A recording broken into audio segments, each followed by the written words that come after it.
Okay, so this is reality capture, and I've got a blank project loaded up.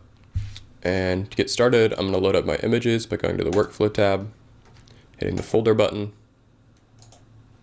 and then selecting the folder where I outputted all of my processed images. And this tab usually defaults to being 2D. I want to set the 1D view because I like the list view. And then the next step is we're going to do the initial alignment. So I'll go to the Alignment tab and just click Align Images. And this will only take a few seconds, but I'm going to cut and come back. It should take about 30 seconds to process. So that's just finished, and you can see there's now some text next to each one of the images that show how many alignment points it found, and this is the max we specified, so these images are good. And if we go into the 3D view, this is our alignment. And you can also see each of these little dots represents one of the photos I took. You could go straight from here to processing a high-res mesh, but I'm going to set up some control points so we can establish the scale and we can make sure we align the model so this ground plane is flat.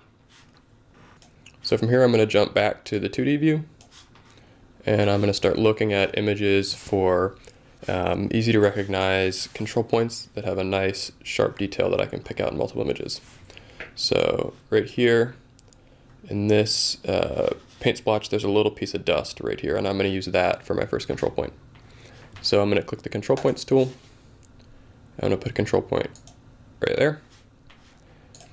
And then I'm going to scroll down. You can see on this list we've added control point 0. And now I could add more control points to this image, but what I want to do is I want to find this same point in different images. So I'm going to load up some other images and try to find it. Okay, so I just found a second image where this is visible and well resolved. So I'm going to zoom in, and that's the same piece of dust right there.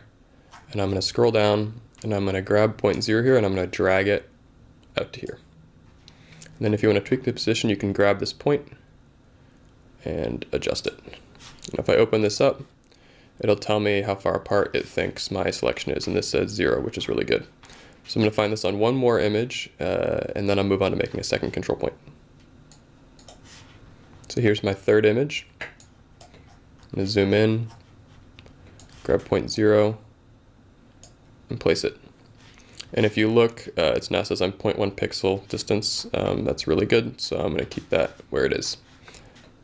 So I'm going to repeat this process 2 more times by making 2 more control points and finding them in 3 images.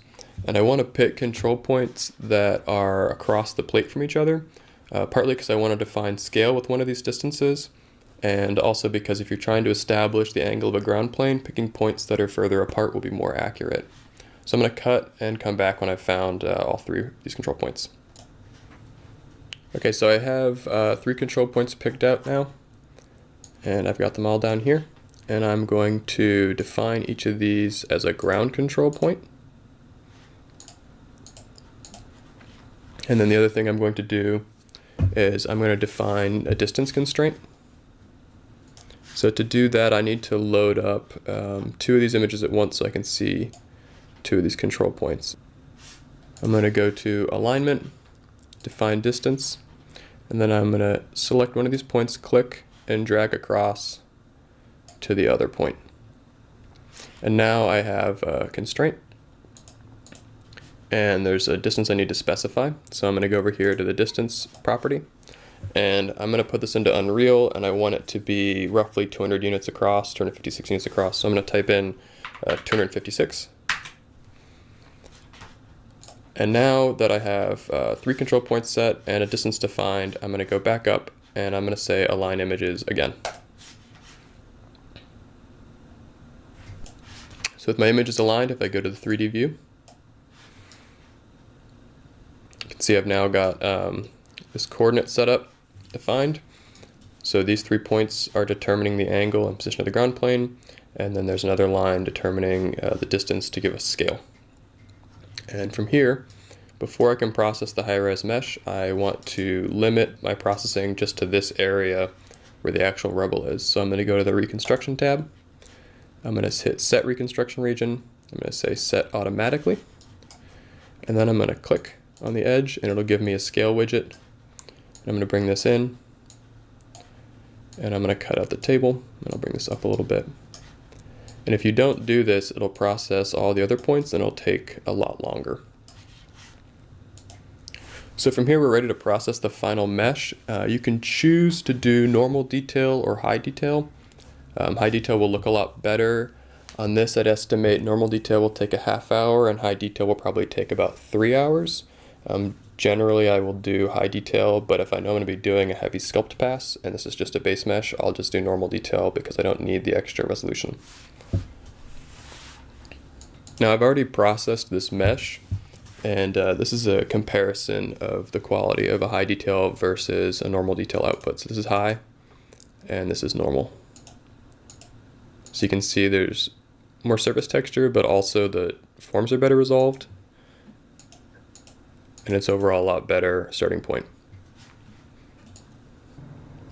The last step before we can go into ZBrush, if you did high detail processing, you'll have to simplify the mesh because the model will have too many polygons to work with.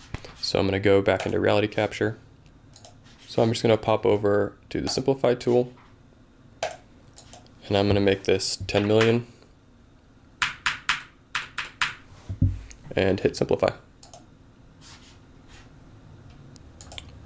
So that only took about 40 seconds. So now I'm ready to export my model. So to export the model, I'm going to go up to the reconstruction tab, and then in this export window, I'm going to hit the mesh button. I'm going to allow creation statistics, and we'll call this Rubble processed. Hit save, and then in this window that pops up, I'm going to set all the scale values to 1. They should be defaulted to 1.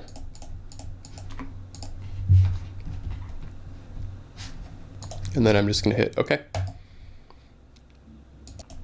The next section, I'll be loading up the mesh in ZBrush and doing some prep for the high poly, and then also using the model to build the low.